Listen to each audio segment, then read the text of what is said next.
Bismillahirrahmanirrahim. Welcome to my YouTube channel. Today's topic is ionic bond. Start from the definition. Definition से start करते हैं. An ionic bond is a chemical bond formed through electrostatic attraction between a positively charged ions or between two atoms with significantly different electronegativities. Ionic bond उन दो atoms के बीच में बनता है कि जो कि opposite charge होते हैं. Means one is positive one and other one is negative one. Positive और negative charges के बीच में जो bond formation होती है तो ये होती है ionic bond. ये एक electrostatic attraction होती है जिसकी वजह से दो atoms एक दूसरे के करीब आते हैं और ionic bond formation हो रही होती है. और इन दोनों एटम में जो है इलेक्ट्रोनेगेटिविटी का डिफरेंस होता है और इलेक्ट्रोनेगेटिविटी का डिफरेंस होने की वजह से ये दोनों एक दूसरे के करीब आते हैं एक इलेक्ट्रोस्टैटिक फोर्स ऑफ अट्रैक्शन की वजह से. फॉर एग्जांपल यहाँ पे आप देखें एटम ए और ये एटम बी है. एक एटम था, इसका नाम ए दिया, दूसरे को बी दिया. तो अब इसमें क्या होगा कि वन एटम ए एटम अपने इलेक्ट्रॉन को आउटर मोस्ट शेल के इलेक्ट्रॉन को, इनर शेल का इलेक्ट्रॉन कभी भी नहीं होता इन्वॉल्व इसमें, आउटर मोस्ट शेल के इलेक्ट्रॉन को दूसरे एटम को डोनेट कर देगा, दे देगा. जब इसने अपना इलेक्ट्रॉन ट्रांसफ़र कर दिया तो जब अपना इलेक्ट्रॉन ट्रांसफ़र करने की वजह से ए एटम के ऊपर आ गया चार्ज पॉजिटिव और एटम बी ने क्योंकि उसका इलेक्ट्रॉन गेन किया है और इस वजह से एटम बी के ऊपर आ गया चार्ज नेगेटिव. तो यहाँ पे ए और बी के ऊपर जो चार्जेस हैं वो एक दूसरे के अपोजिट चार्ज हैं. एटम ए पॉजिटिव वन और एटम बी नेगेटिव.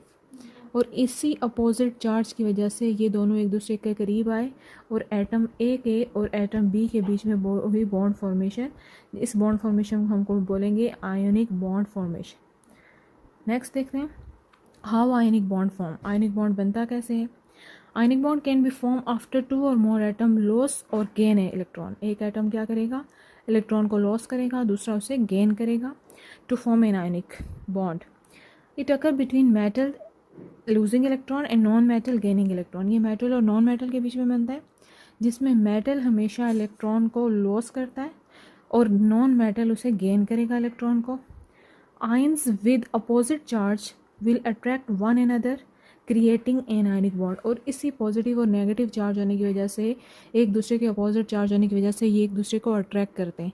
लाइक का मैग्नेट, जैसे मैग्नेट के दो अपोजिट पोल्स एक दूसरे को अट्रैक्ट कर रहे होते हैं, सेम ये अपोजिट चार्जेस भी एक दूसरे को अट्रैक्ट करते हैं और इसकी वजह से इनमें फॉर्मेशन होती है बॉन्ड की.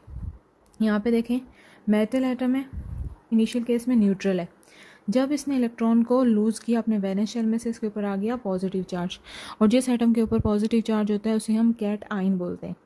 इसी तरह से नॉन मेटल था, इनिशियल केस में न्यूट्रल था. जब इसने उस इलेक्ट्रॉन को गेन किया हैविंग अ नेगेटिव चार्ज और नेगेटिव चार्ज होने की वजह से ये बन गया एन आयन. कैट आयन और एन आयन फॉर्मेशन हो गई. अब ये दोनों कैट आयन और एन आयन मिलेंगे, मिलके पॉजिटिव और नेगेटिव चार्ज मिलके बनाएंगे बॉन्ड जिसे हम बोलेंगे आयनिक बॉन्ड. और ये एटम के ऊपर होगा, एक एटम के ऊपर पॉजिटिव चार्ज होगा और एक एटम के ऊपर negative charge. Positive charge metals के ऊपर और नॉन मेटल के ऊपर नेगेटिव चार्ज. यहाँ पे देख लें आप एग्जांपल है यहाँ पे NaCl की. NaCl मेटल है आपके पास, सॉरी Na मेटल है और क्लोरीन जो है वो नॉन मेटल है. अब नॉन मेटल और मेटल के बीच में बॉन्ड फॉर्मेशन हुई. सोडियम जो है Na सोडियम, इसके आउटर मोस्ट शेल में वन इलेक्ट्रॉन था जो इसने अपना इलेक्ट्रॉन दे दिया, ट्रांसफ़र कर दिया क्लोरीन को. क्लोरीन के आउटर मोस्ट शेल में 7 इलेक्ट्रॉन थे, एक इलेक्ट्रॉन उसे और चाहिए था कि वो अपना ऑक्टेट कंप्लीट करे और स्टेबल हो जाए.